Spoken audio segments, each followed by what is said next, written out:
سلام خدمت دوستان عزیز اشواز، چطورین؟ اومدیم بعد از مدت‌ها یه فیلم بگیریم بذاریم آپلود کنیم.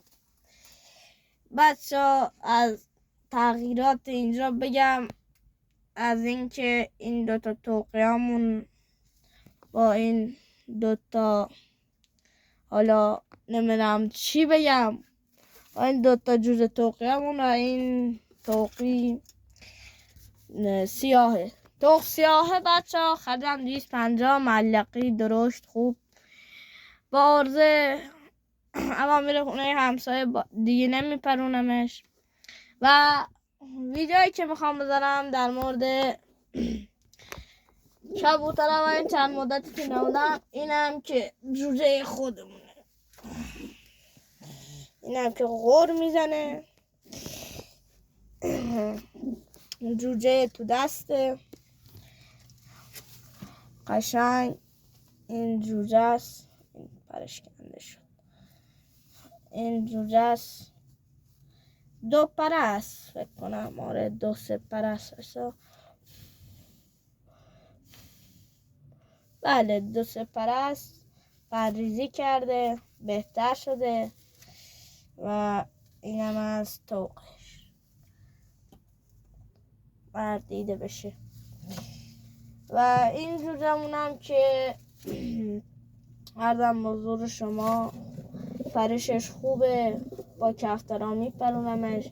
روز اولی که پروندمش رفت غریب نشست اون و روی پای برق، بعد حالا هم که همینجاست دیگه نرفت. و این جوجه‌مون که دو پر است، مثل همون یه دونه تو دم آورد، یه دونه که اونم بعد میکشم درستش کنم. بله اینم دو پر است، خوشگل، خوب، پرش عالی. اینم کفتر خیلی خوبیه، رفته تو پرزی هم کم دیر شده. و برای این دوتا، اینم که ازم بزرگ شما خیلی سنگین شده خدا وکیل. این کل پراش تخته، یعنی میتونم با همه کفترام میپرونمش. با اینکه این مثال یه جور بود، الان بد بود، مثال اینا بد قلقن، مثال بد پرکشی هم، مثال پرشون رو میکشی بد در میاد. و توقیمون ایشون هم تو دنب آورده.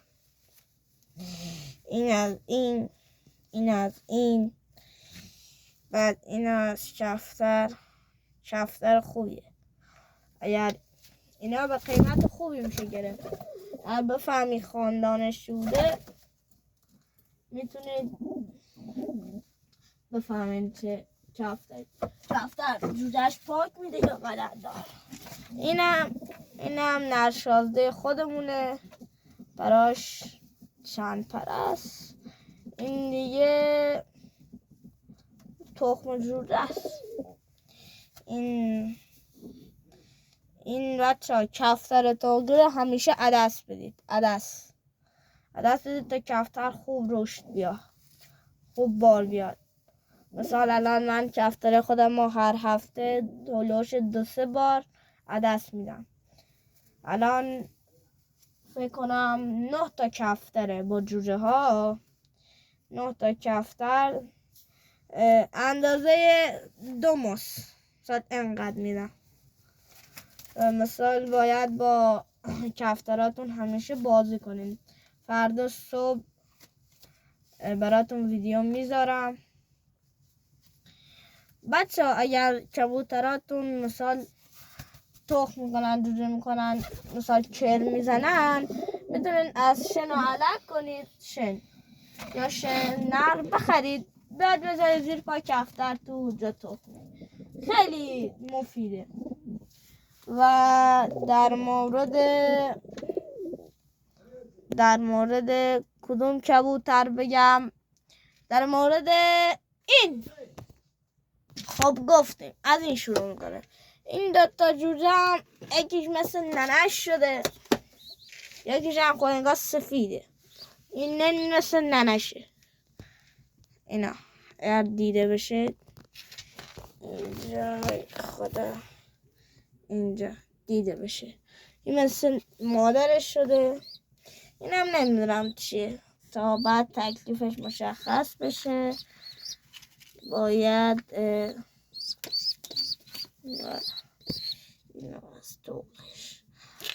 بعد تکلیفش مشخص بشه. خب اتفاقاتی که افتاد این چند مدت این بود، یه غریب گرفتیم. 2 تا غریب بود، یکیش فکر کنم 4-5 تا در این مدت غریب میخواستم بگیرم نشد.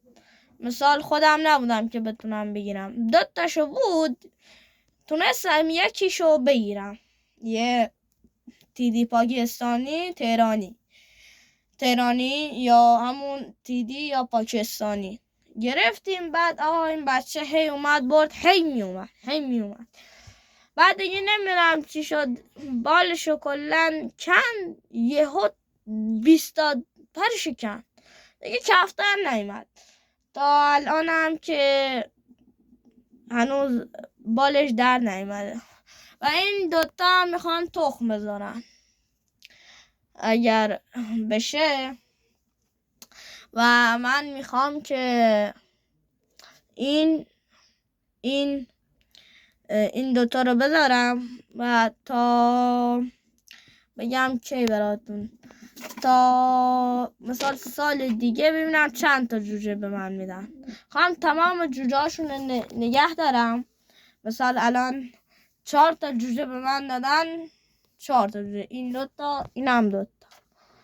بعد میخوام تا سال دیگه بعد که اینا بالغ شدن ببرم بفروشم. بازار جوجه خوب نیست، به خاطر همین جوجه ها بچه دون مخلوط ارزن و گندم و همین ذرت بدید، ذرت کوچیک سال خرد شده بدید. خیلی تاثیر داره داخل مثال رشد کبوتر یا پرریزی کبوتر.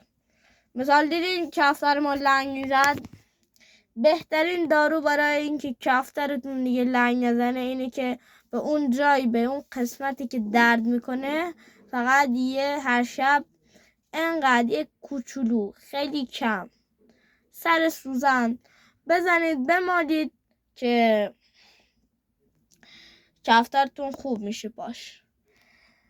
من الان دیگه اتفاقا این بود که کفتر سرخمون رو دزدیدن، رفتم گرفتم دیدم زدم پس کلش، بدبخت گیج شده یهو.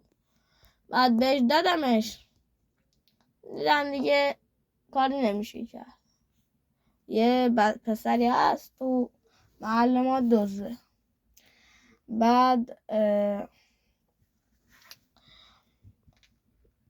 بعد میخوام اینو کندیم، اینو زدیم همین دیشب پریشب و اینجا رو درست کردیم برای کفترها برم بیرون. همین کارهای خورده ریز یا آبخوری برای همینا. لطفاً ما رو حمایت کنید، ممنون میشم. یا حق، خدا نگهدار.